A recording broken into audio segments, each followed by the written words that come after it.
Thank you, Mr. Speaker, and thank you to the gentlewoman from the District of Columbia. And I thank all of the speakers here today in expressing their opinions.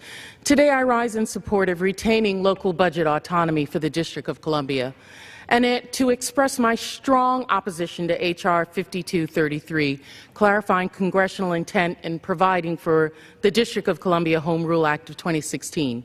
Now, this partisan bill would repeal a District of Columbia referendum that allows the district to implement its own local budget without affirmative congressional approval.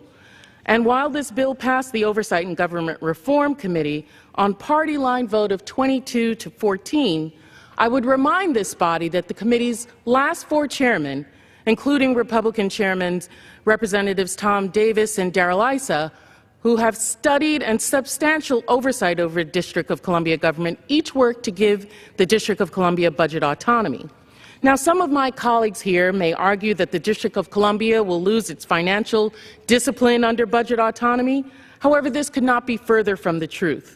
Budget autonomy actually improves operations and finances for the District of Columbia government because the district would employ financial budget experts who are focused solely on the economic growth, fiscal soundness, and stability of the district, not members of Congress intent on ideological posturing or voting on budgets of constituencies that are not their own, with members of those districts or those jurisdictions prohibited from voting on those measures.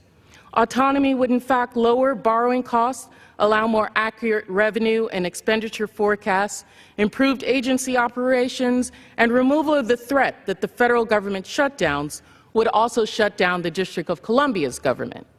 Congress also loses no authority under budget autonomy, and because this body can use expedited procedures during the 30-day review period or other measures that are in there.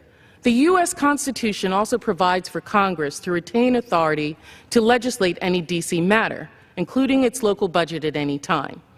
Now, I fear when we leave the well-being of the District of Columbia to this body, which seems to lack— 30 seconds. Thank you. Thank you very much.